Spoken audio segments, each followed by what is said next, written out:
Good morning, everybody. Hello, how you doing? I hope everybody had a great weekend. This is the Brett Davis podcast show coming to you from beautiful Coronado, California, at Attorney King's studio.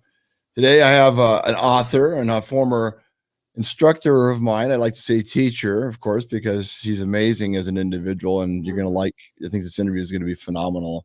I'm Meagan DePaulo. Good morning, everyone. How's it going? Did I say that? Did I fudge the last name, or did I say it okay? Oh, you said it good. Yeah, Oh, and good. you got my first name right. Everyone calls it Megan. I'm like Megan, like Ronald Reagan. Yeah, I've always called you Megan. It's just natural. yeah. I know So, you're good. this is your book. Yes, shut up and stretch. You used to tell me that. Shut up Yeah, and stretch. I did. I did. Hopefully, I wasn't too mean though. You were a phenomenal. So I mean, we stayed in touch through the years. I've watched you progress. Thank Uh, you. you always wanted to do a book. Yeah, it's something that has been on my heart, but I never really knew what story to share. I mean, everyone has multiple stories, I think, in their mind. There's like a bestseller up there for everybody, but this story that I shared wasn't the one that I originally had anticipated on sharing, but I think it's necessary for the entrepreneur and corporate communities being able to find balance in their life. So, I, yeah. I agree, and I think right now more than ever, this is probably the best book to get coming out of the pandemic. Yeah, I really think so. I think that people, if they're working in the office or they're at home and their kids are, knocking on their door, disrupting them, I think, not being able to go to the gym or have those normal outlets for their stress. I know my husband gets a little antsy and has to go like on a run, but it's like a 3 mile run. It's not a mile. He's like 3 miles minimum. So I think the stress that's been building up during this pandemic, being at home, has definitely allowed people to really need a new outlet. So this book really gives you some awesome tools, practical tools that you can implement in your everyday life. Stretching, yoga. And it's not just about yoga. Everyone thinks because I'm a yoga teacher, shut up and stretch is literally telling them to shut up and do yoga, but it's actually more than that. So it's interesting. So give us an idea what the book's basically about, because it's not about yoga. Is it wellness? So the premise of the book, I got inspired by the fascia, and I originally wanted to write a book called Becoming Unglued, and I wanted to talk about how the body is so intricate and so delicate when we have injuries or when we keep doing like the massaging a keyboard or sitting all day long, how our bodies tend to have aches and pains. And then I started thinking a little bit deeper about, being an entrepreneur. I'm a massage therapist, a yoga teacher, a mentor, new yoga teachers and people new to the health and wellness industry, and just how we get so burned out right away. I call that the EBO. That's the entrepreneurial burnout. It smells worse than body odor, EBO. That's part of the book I mentioned. And it goes into how there's neuroplasticity. The brain changes shape and stretches depending on your thoughts. And the book kind of goes over how to understand how to stretch, not just your thoughts, but, looking at your body as a whole, working out, getting movements, from simple things like how's your relationship, treating your relationship. Elisa DiLorenzo in the book, she is a friend of mine and someone that I had gone to church with. She talked about relationships and treating it as if it was like a business meeting. You're not going to cancel on your boss when you're about to go in for a raise. Well, you should treat every single date or interaction with your spouse such as that importance is going to allow you to make space and growth in your relationship. So a lot of times when people are really good at one thing and they're focused, they tend to lose sight of everything else. So this book really draws attention to, your financial, your relational, your emotional, your physical capacities in your life. So really helping to maintain balance, and just like I said, practical tips and interviews with entrepreneurs, people that have had success, where they're like, yes, I was doing really good and making like over $1 million in my business, but I gained 30 pounds. So there's a lot of really great practical tips and real life testimonies from people in the book that really helped me create this, this concrete idea of what the book became. So, Well, you're very much about energy and space and time, and you're aware of all those types of things, just like yeah. I am. And how can somebody be stronger in an area where they're so superior in another? Because there's not very many people that can say that they're good at everything, right? Yeah. I know a few of them. Of course, you are very good at everything you do. Oh, And man. Thanks. of course, Sarah is my wife, and a few other people that come to mind. And there's the baby, Little Izzy girl. Hi, which Iz. is the girl. And Yeah. so, hi, Izzy. And so the challenges on a daily basis, especially when you have a spouse, you have children, you have a job, you have a career, is juggling all those challenges at the same time and being effective at all of them. Because I personally feel like I always come up short in some areas, and I try, but it just time goes by so quick. It does. I think you bring up so many good points. And I think even, even for me, there are things that I struggle with. I'll get really hyper focused on one thing, and yet I might forget, oh my gosh, Friday night's date night with my husband. Something that I learned that was really important a couple of years ago, our church talked about, if you look at your schedule and you see what you have in there, like your agenda, you probably have the dentist appointment, pick your kid up at this time, you have your gym class, but do you have date night on there? Do you have family night? It's when you really take a look at the tangible things in your life, and when you look at what's most important and how it shows up in your everyday life, I think that, that can really be a great tool of awareness to help you build better ways around planning for those things. So it's all about getting better at planning. You don't necessarily have to be 100% all the time, or like, I'm not amazing. I appreciate you think that. I think it should, I try to be real on social media, but I think everyone kind of has this like, this FOMO feeling, like you feel like you're missing out on somebody who's having like the best party. I've actually had to take a fast from social media just so I can get right with myself and not have to worry about those things. Because I do find, like you were saying, just being able to stay on top of being a mom. I'm at home all the time, cooking food, right? I sometimes get lazy and I'm like, I'm just going to order out. And that's just how it is. And in the book, there's a situation in there where it's like, order healthy food, get on a healthy food plan. Like, we're all going to have moments in our lives, different busy seasons where we need to plan for it. So if you're planning for it, if you take a step back and you have like a ritual, like maybe every morning you wake up, do your prayer, meditation time, get your workout in, maybe you journal. And then from there, you can have your morning structured. I think structure is what really helps people build that balance and really stay in alignment with where they're at. I think when we're out of integrity, out of alignment, it's really because we're being lazy with our schedule, or being lazy with our energy and where we say yes to things. And as I said in the book, no is actually a complete sentence. No is okay. You don't have to accept every single invitation. You don't have to do everything and be everything to everybody, because that's impossible and you cannot be that person. You can only be the person that God designed you to be, and who you're supposed to be in that season. And right now, this season is, I'm at home with my kid. It's the pandemic, and I'm going easy on myself. If my glitter grays are coming out and I didn't make it to my hair appointment, or, maybe I didn't get that workout in yesterday, but I'm giving myself grace. So I think it's grace and planning that are going to help people get that balance, if that makes sense. It does. Yeah. How much has social media had an impact on the way that we live in the last 10 years, you think? Oh man. I mean, I remember being in like 1996 at my friend Maya's house when we were kids, doing the dial up and talking on AOL, AIM or whatever, AOL Instant Messenger. I think that it was a really small portion of my life growing up. I mean, I didn't have a computer until I was like in probably 11th grade, maybe 10th grade. So right now I think and I didn't even have a cell phone until I actually graduated. I was a senior, and it was a flip phone. So you really couldn't do very much on there. I think social media, being available at the access of our fingertips, has really taken away and detracted from our ability to pay attention to the things that are most important. Our spouses, our kids, our pets. Even my dog sits there sometimes and is like, hey mom, get off the phone, take me for a walk. And she kind of barks at me, and she doesn't bark unless there's a lizard outside. So I know she's talking to me, like, get off the phone. So it's distraction central. I think that social media, has created these unnecessary, what would you say, like standards that you feel like you have to live up to. You see these people that are like, they have the newest, greatest, keeping up with the Joneses. And sometimes that creates, I think, artificial expectation. And it really can put people in a position where they don't feel confident in themselves. They're constantly berating themselves and putting themselves down. I've been there. You're like, oh my gosh, that's my really good friend. I didn't get invited to that wedding, or I didn't get to go hang out with these girls. I thought they were my friends. It kind of creates this really like weird dialogue on the inside. And it's something even new for me. But I think stepping away from social media, I did a little Daniel fast, a little social media fast, the middle of January, to probably about a couple weeks ago, I actually started getting on social media just a little bit for my book and for a local yoga class that I teach. But I really don't allow myself to be called what I call a scrolling troll. I don't go on there and scroll and look for reasons to feel bad about myself or reasons to compare myself to somebody else.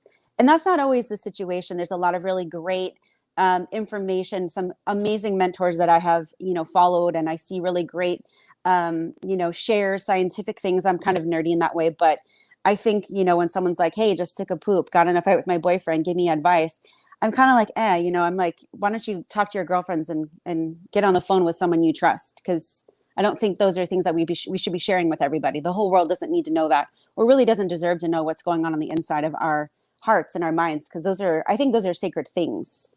Kind of a lot. Social media, I think, it's important for what it's intended to do, keep people in contact. But I think this contact has kind of gone beyond what it's meant to do. And I think it's created and hindered people's ability to live with peace. So if it doesn't bring you peace, I think, take a little space from it to get the peace. Yeah. I think when you're comfortable doing something, it's very easy to kind of forget what you just said.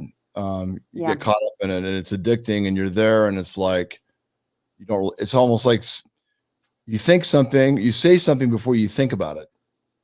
You react before thinking about what you're doing because it's become such a natural part of our lives. And we forgot how to just take our shoes and our socks off and walk on the grass and walk in the sand and get off concrete and get away from buildings and get away from electronics. Yeah. Back to the basics of being human. And actually imagine going and having a cup of coffee with somebody rather than just, now my daughter's age group, my daughter is a teenager, of course. I've got a couple teenagers and one of the middle child is like, oh yeah, dad, so-and-so is going on a date with so-and-so. I said, oh, where are they going?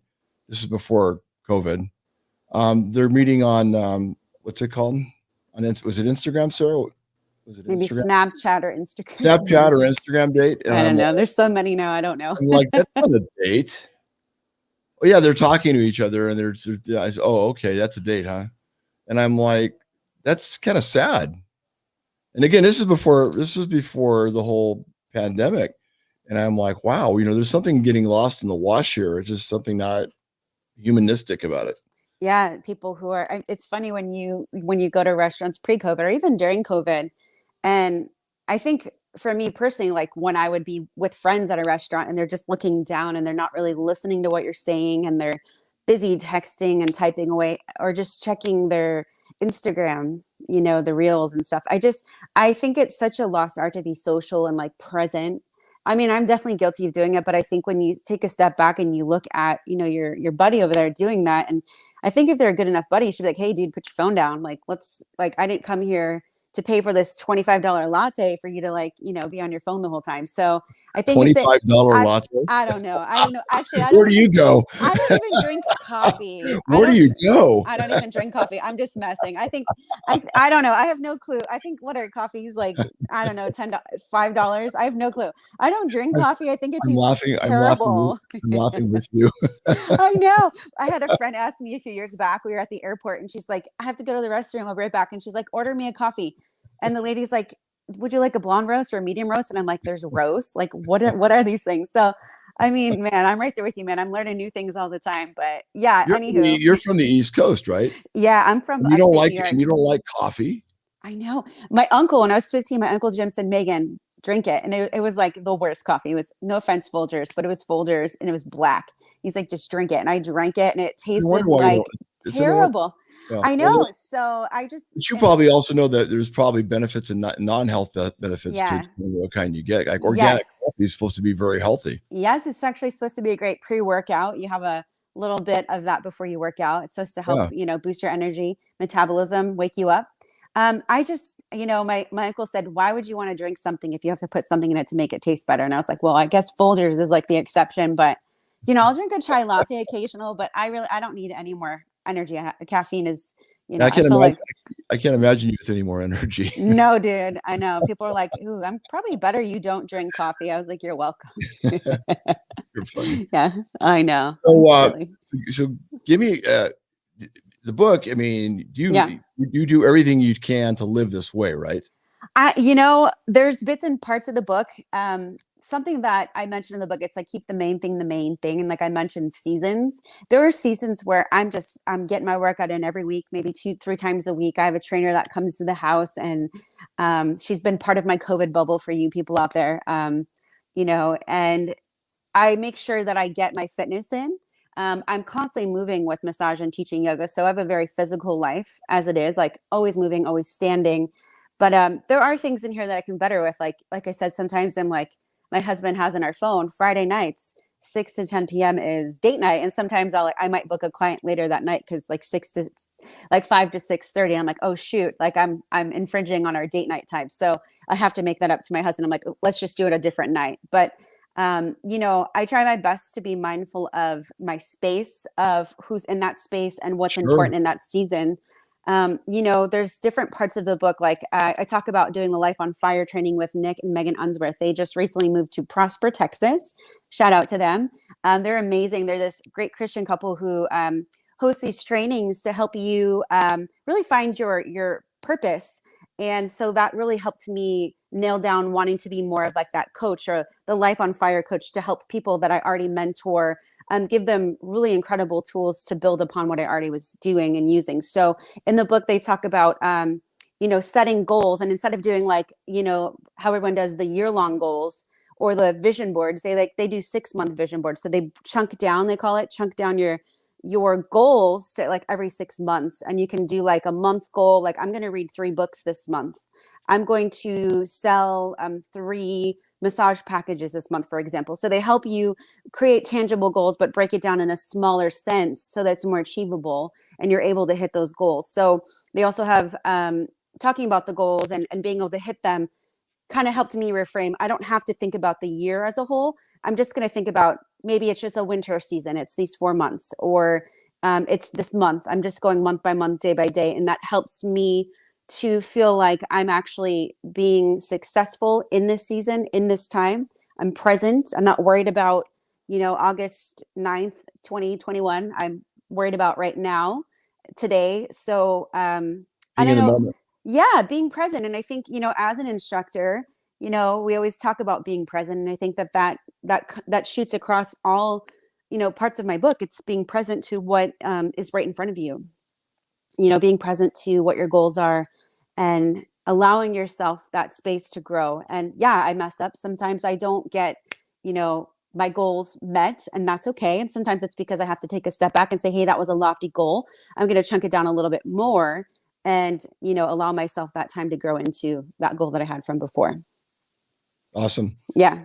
And in life, it seems like the simpler things are, the more effective they are. Yeah. The more like the slight edge, they say, when the small things add up over a long period of time, it becomes like secondhand. You're going to be able to allow yourself, if you have that plan in place, if you have that structure in place, wake up, read your Bible, wake up, journal, set an intention, stretch, do that thing for you before, your kid wakes up or before your pet wakes you up, and you create that little bit of time for yourself every day. Doesn't matter what time it is, but if you're consistent with that, I think that that's what really makes the difference. Your mood shifts, your mind is better for it, yeah. Writing the book, typically when you do books, I find that it's almost like self-therapy in a Yes. way. Yeah. A lot of things come even sometimes more clearer. Did you get anything while writing this book that you thought, wow, I never thought about it this way? Yeah, actually, so I started this book in 2017, and about 2 months into writing the book, I talk about it somewhat in the book. Remember when my publishers were like, "You need to be more personal." I was like, "Oh, but I want to be so scientific and fact based." But they're like, "We want to hear more of your story." So I actually 2 months into writing the book, I got sick. I had an emergency surgery. They removed a cyst the size of a fist. So Wow. your ovary is only the size of a walnut, The and I had size of a what? of a fist You had a cyst the size of a fist inside it. inside my left ovary. And it turns out You're it the was most called, healthiest people that I know. I know. So it turns out I have stage 4 endometriosis. It's severe.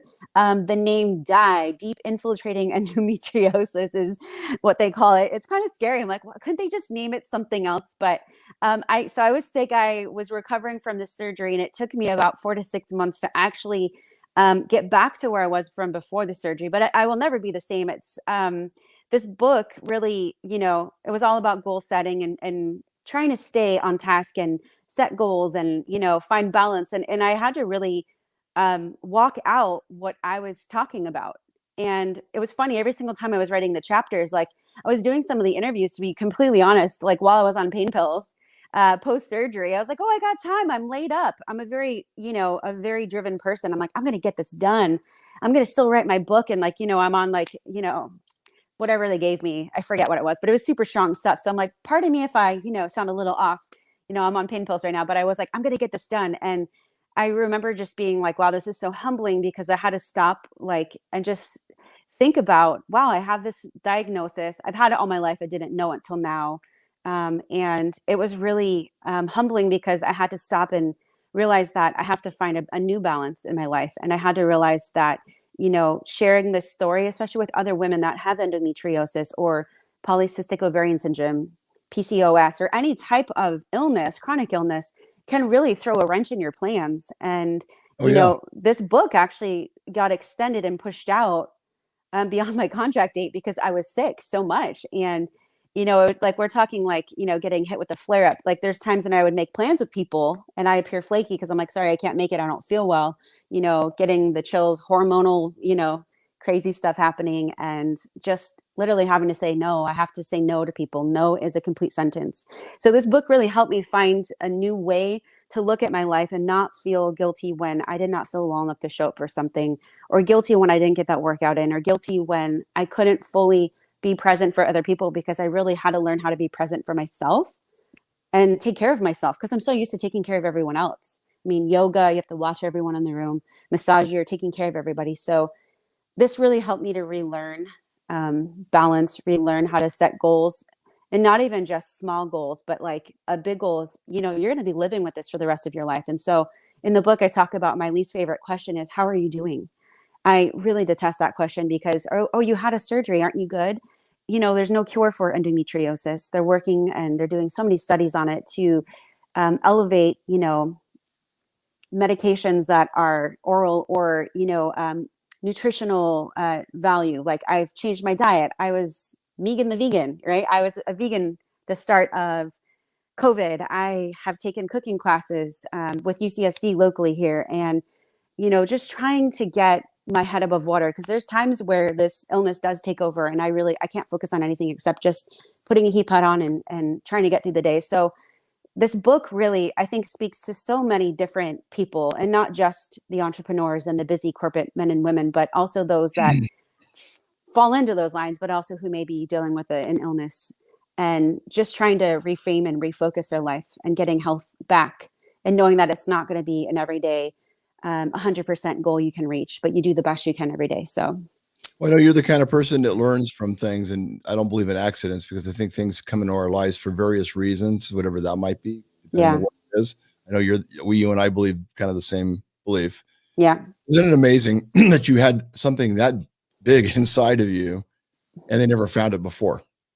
yeah. I mean, not to go there, but I remember telling my doctor, to be very honest, I'm a very real person. I was like, it hurt to go number two. It hurt to poop for like 32, 33 years of my life. And you Like, didn't know why, and you didn't know why. no, it felt like daggers and knives, That's and horrible. it's terrible. Even my doctor's like, can I quote you on that? I'm like, sure.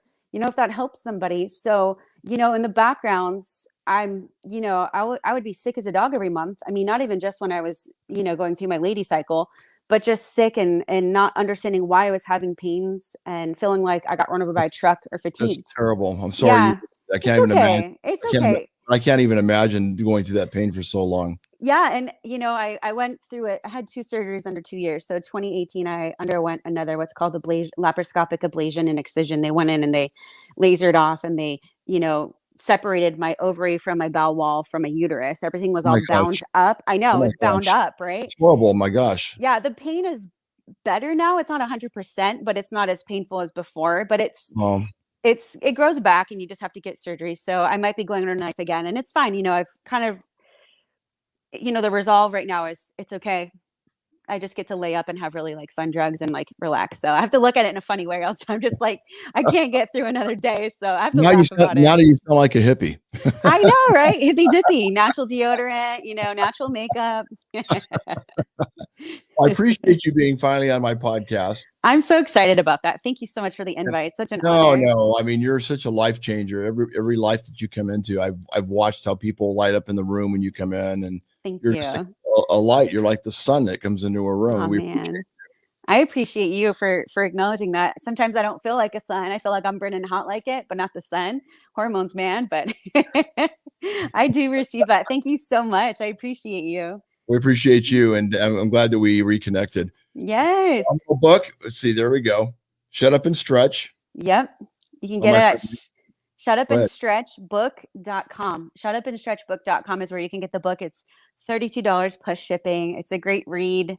You can get it done. It's not that long where you can say, oh, I'm not going to get this book done. You'll get it done. And I've been hearing some great feedback from friends and family and people that have already got the book. And so it's awesome. Awesome. Yeah. I appreciate you, Meagan DePaulo, being on my show. Thank you, guys. Have a great morning. Take care of yourself. Have a phenomenal morning. You too. Happy Monday Fun Day. Bye. Bye. And thank you to my sponsors, of course, Attorney King for everything he does. And we look forward to doing our Academia Award for teachers at Sequan Casino. And of course, Sequan, Cody Martinez, thank you for what you do and everything you do to help us be a better people and a better company, and to help us celebrate our teachers. Of course, thank you to Indian Motorcycle, Tim Broadhead, for what you do, and the gym. George Jackson, thank you so much. Serrano's and Coronado, really good margaritas and burritos. And IB Fitness Marina is just amazing, and we love what you do, and we love your podcast. Everybody have a great start of the week, and take care.